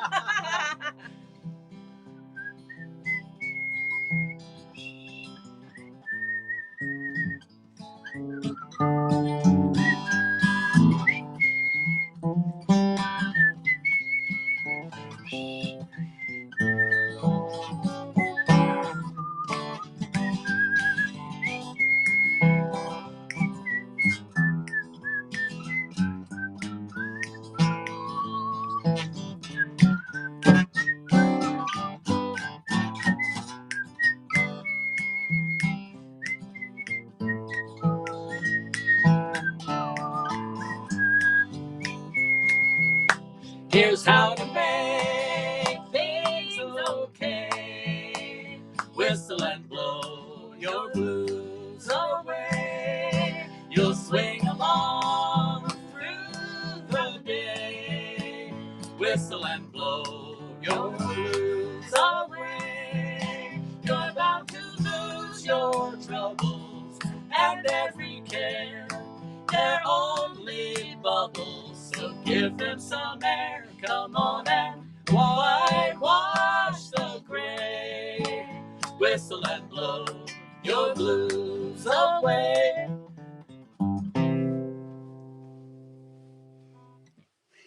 Thanks. Well, that was a nice positive note to end on, and my only regret is that we had to be muted and you couldn't hear Yanni scat singing along while we were doing it. But well, I just want to thank all the artists who participated. I want to thank you guys for dealing with all the tech nonsense of this kind of thing. We've got all this stuff set up, and we had the camera set up, and we had to like switch at the last minute. So definitely in the category of we don't know what we're doing, but we're doing it anyway. That's the theme. But we're taking imperfect action in support of the things that we believe in, and really one thing that this whole event has underscored to me is, you know, I tend to minimize the power of my own voice, and everybody keeps reminding me all night that, you know, it is important to just simply speak up for goodness, for mercy, for decency, for justice, for equity, for equality, for immigrants, you know, all of the issues that you guys have talked about. So appreciate everybody that we've met online. Stay in touch. Definitely join my email list at carlygover.com, and I'll stay in touch with you, and I will let you know about all these musicians and how to get in touch with them and listen to their music. And we need to walk across the street and have a visit, you guys. Yep. They're in their beds across the street. Over. Bring your PJs. Yeah. All right. Well, we love you and appreciate you, and thank you so much. We're gonna... Love you. I love y'all. Yeah, thank you, Carla and Yanni.